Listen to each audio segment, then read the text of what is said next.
दोस्तों, श्री विश्वकर्मा पुराण में सृष्टि रचना का दूसरा अध्याय प्रारंभ। शृणुध्वं मुनया सर्वे साधना मयेरिता भगवद्भक्तिरता नित्य तत्कथा श्रवणोत्सुका। सूत जी बोले, हे ऋषिगण, जिनका मन भगवान की भक्ति में लगा हो और प्रभु कथा का श्रवण करने हेतु सदैव इच्छुक रहता हो, ऐसा ही आप सभी दत्त चित्त होकर मेरी कथा को ध्यान पूर्वक श्रवण करें। कृपाल प्रभु की गति, गुण, रूप और धर्म ऐश्वर्य को जानने की क्षमता किस प्राणी में हो सकती है? हम सब केवल प्रयास ही कर सकते हैं। उनके चरणों में हम सब का मन लगा रहे, उनकी लीलाओं का गुणगान करते रहे और प्रभु अपने भक्तों का दुख दूर करते रहे। इसी निमित्त उनकी लीलाओं का श्रवण हम सब करते हैं। प्रभु ने अनेक रूप धारण कर लीला किए और सृष्टि का सृजन किया।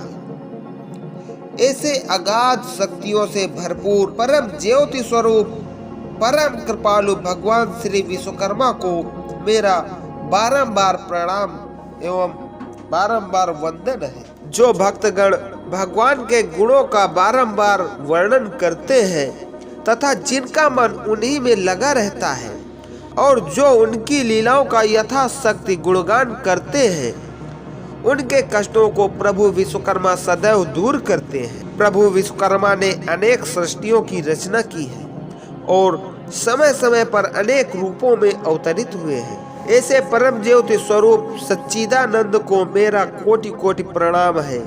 प्रभु की लीलाओं में शंका करना बहुत ही बड़ा अपराध है, इसलिए प्रभु लीला और उनकी माया को जानने समझने वाले भक्तों से तुरंत शंका का समाधान करा लेना ही उचित है। इसलिए हे ऋषिगण, यदि आप सबको कोई शंका हो तो तुरंत कहें। सूत जी के ऐसे गंभीर वचनों को सुनकर ऋषिगण बोले, हे सूत जी, प्रभु द्वारा जो लीला हुई है वह सब हम सब के सामने हृदय को आनंद देने वाली, परंतु प्रभु ने उन लीलाओं के करने हेतु इस संपूर्ण सृष्टि का जिस प्रकार निर्माण किया वह सब हम सभी को विस्तार से बताने की कृपा करें। सूत जी बोले, हे ऋषियों, प्रभु के बारे में किसी प्रकार की शंका करना अधर्म है। इससे पाप बढ़ता है और हृदय मलिन होता है। सूत जी पुनः बोले, हे श्रेष्ठ ऋषिवर, प्रभु विश्वकर्मा ने इस संपूर्ण विश्व की रचना की, स्वयं अनेकों रूप धारण कर सर्वत्र विहार किया। उनकी माया को कौन समझ सकता है? सृष्टि की रचना करने के पश्चात परमात्मा ने समुद्र के गर्भ में शेष नारायण के रूप में अकेले क्षीर सागर में विश्राम करने लगे थे। इस प्रकार प्रभु योग माया का आश्रय करके विश्राम कर रहे थे। ऐसे में सतयुग के आने का समय आ गया और तब योग माया प्रभु के नेत्रों से बाहर आकर प्रभु को प्रणाम करके उनके सामने खड़ी हो गई। यह योग माया लक्ष्मी जी थी। प्रभु ने अपने कमल नयनों को धीरे धीरे खोला। सामने योग माया अपने दोनों हाथ जोड़कर खड़ी थी।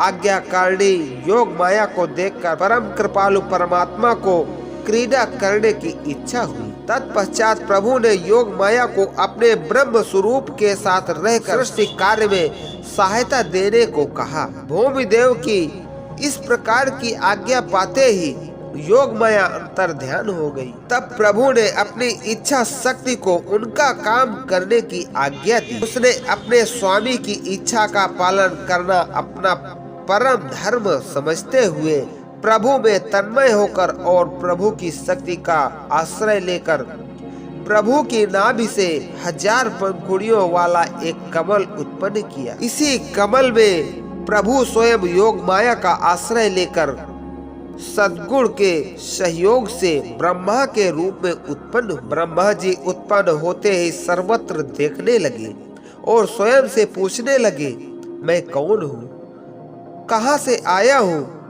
किस निमित्त आया हूँ? मैं तो इस पूरे सृष्टि में अकेला हूँ।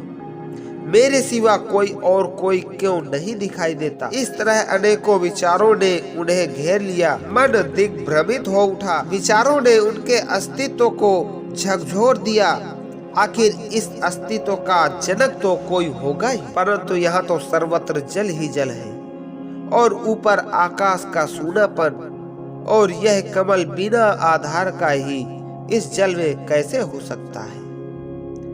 हो ना हो कोई तो आधार अवश्य होगा। इसी विचार मंथन में ब्रह्मा जी ने कमल के अस्तित्व और आधार को खोजने का निश्चय कर लिया और तब वह कमल की नाल में प्रवेश कर गए। काफी समय गुजर गया, नाल का अंत नहीं मिल पा रहा था। कोई और छोर न मिलने से ब्रह्मा जी खिन्न हो उठे। उन्हें लगा कोई अगम्य तत्व होगा। अगम तत्व का आशय उस तत्व से है जिसका दोनों तरफ कोई किनारा ना हो। अपने विचारों में लीन ब्रह्मा जी कुछ भी समझ न सके। तभी आकाशवाणी सुनाई दी, हे ब्राह्मण, आप तप का आश्रय लो।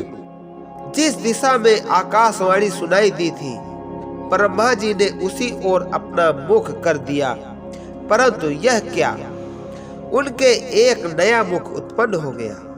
फिर उन्होंने दूसरी, तीसरी और चौथी दिशा में भी अपना मुख दिखाया और इस प्रकार चारों दिशाओं में 4 मुख उत्पन्न हो गए। इस प्रकार एक मुख वाले ब्रह्मा जी के 4 मुख और जुड़ने से वे पंचमुखी बन गए। तभी ब्रह्मा जी स्वयं शांत होकर तप में लीन हो गए। काफी घोर तपस्या के बाद प्रभु उन पर प्रसन्न हुए और ब्रह्मा जी की जिह्वा से मां सरस्वती जी को प्रकट किया। फिर आकाश के द्वारा ध्वनि उत्पन्न किया और ब्रह्मा की नाभि से तथा आकाश के आश्रय से नाद के संयोग से नाद ब्रह्मा को प्रकट किया। यह नाद ब्रह्मा प्रणव है, ओमकार है। सृष्टि के मूल में इस ओमकार की महत्ता काफी ज्यादा है। इसके बाद मां सरस्वती की कृपा से वाणी के द्वारा ब्रह्मा के मुख का आश्रय लेकर नाद ब्रह्मा अनेक प्रकार के वाणी स्वर के रूप में प्रकट हुए। चारों मुख से 4 वेद निकले, परंतु 5वें मुख से मलिन वाणी प्रकट हुई और उससे प्रभु की निंदा होने लगी। इससे रुष्ट होकर प्रभु ने खेल खेल में 5वें मुख को नष्ट कर डाला, क्योंकि प्रभु नहीं चाहते थे कि वेदों के उच्चारण करते समय ब्रह्मा के श्री मुख से अशुद्ध वाणी प्रकट हो। ब्रह्मा जी ने अपने को इस रूप में पाकर आदि नारायण की स्तुति की और उनकी कृपा पाने की याचना की। यह सुनकर आदि नारायण अत्यधिक प्रसन्न हुए और ब्रह्मा जी को आदेश दिया कि वह सृष्टि का निर्माण करे। दोस्तों, ऋषि कहने लगे, हे प्रभु सूत जी, आपने प्रभु के इस सार गर्भित रहस्य का हम सबके सामने उद्घाटन किया। वह अलौकिक रहस्य पूर्ण था। हम सब अत्यंत आनंदित हुए हैं और हम सबको कौतूहल भरा यह रहस्य रोमांचित कर देने वाला है। हे प्रभु, इस अलौकिक सार गर्भित रहस्य को जानने के बाद लक्ष्मी जी विस्मय से भर नहीं गई होगी? क्या इस रहस्य के परत दर परत पीछे कौतूहल को जानने की उनमें परम इच्छा प्रकट नहीं हुई होगी? और तब क्या वह प्रभु की इस माया को जानने हेतु आग्रह नहीं की होगी? सूत जी बोले, हे ऋषियों, यह रहस्य अनादिकाल से घटित होता आ रहा है। प्रत्येक युग में सृष्टि का प्रलय होता आया है और ब्रह्मा जी तथा सब देवता पर ब्रह्मा की सेवा में उपस्थित होते रहे हैं और महामाया लक्ष्मी भी सदैव प्रभु के पास उपस्थित रहती थी। परंतु जो रहस्य अभी अभी मेरे मुख से प्रकट हुआ है, यह सृष्टि के सर्वप्रथम उत्पत्ति के समय की है। तब परब्रह्म एक ही था और योग माया का आश्रय करके योग निद्रा में स्थित हुए थे। इससे माँ लक्ष्मी का वहाँ होना असंगत है। परंतु सृष्टि की रचना के बाद स्वर्ग की रचना हुई थी और स्वर्ग में अपने वर्चस्व को स्थापित करने हेतु देवता और दानवों में भयंकर युद्ध हुआ था। देवताओं की सुरक्षा हो सके इस कारण अमृत की खोज की गई थी। उस समय देवता और दानवों ने मिलकर समुद्र मंथन किया था। उसी में से माँ लक्ष्मी जी पुनः प्रकट हुई थी। ऋषि बोले, हे प्रभु सूत जी, आपने अभी अभी लक्ष्मी की उत्पत्ति के बारे में जो रहस्य प्रकट किया है उससे हम सबके मन में शंका दूर हुई और अब तो आनंद से मन प्रफुल्लित हुआ है। अब हमें सृष्टि का निर्माण किस प्रकार हुआ है और ब्रह्मा ने किस प्रकार सृष्टि का विकास किया है वह सब रहस्य हम सबको सुनाए। सूत जी प्रसन्न होकर बोले, हे ऋषिगण, आगे सृष्टि की रचना एक गूढ़ है, एक गूढ़ रहस्य से ओतप्रोत है। सुखदेव महाराज ने इस रहस्य का उद्घाटन किया है जिसे आप सब ध्यान पूर्वक श्रवण करें। पुरुषोत्तम भगवान की लीलाएं अपरंपार है, उससे पार पाना अत्यंत दुष्कर है। तब भी जैसा मैंने सुन रखा है उसे ध्यान पूर्वक सुने। प्रभु की लीलाओं के श्रवण मात्र से संसार के बंधन से मुक्ति मिल जाती है और परम ज्योति की प्राप्ति हो जाती है। जिस समय ब्रह्मा जी सृष्टि की रचना करना चाह रहे थे उस समय सर्वत्र जल ही जल था और तब उन्हें कोई उपाय नहीं सूझ रहा था। तब प्रभु विश्वकर्मा जी ने पृथ्वी की उत्पत्ति की और साथ ही गुण गंध दिया। गुण गंध से सर्वत्र सुगंध फैल गई जो अत्यंत विलक्षण गंध थी। इस गंध ने ब्रह्मा जी के अंतर मन को अत्यंत प्रसन्न चित्त बना डाला। इसके बाद जल से पृथ्वी और आकाश से वायु की उत्पत्ति हुई। इस प्रकार जल, पृथ्वी, वायु, आकाश और तेज के संयोग से ब्रह्मा जी ने सारे विश्व की रचना की और जड़ चेतन की सृष्टि कर उसे संपूर्णता प्रदान किया। संपूर्ण सृष्टि की रचना होने के बाद ब्रह्मा जी को उसके पालन करने की चिंता प्रकट हुई थी। इसके बाद रजोगुण के आश्रय से ब्रह्मा जी विष्णु रूप में प्रकट हुए और ब्रह्मा जी से निर्मित विष्णु जी सृष्टि के पालन में लग गए। सृष्टि के चराचर जीवों के पालन होने से कालांतर में सृष्टि का भार अत्यधिक बढ़ गया। सृष्टि का भार कैसे कम हो यह चिंता सताने लगी, क्योंकि अत्यधिक भार से सृष्टि का कलेवर और अधिक विकृत हो सकता था।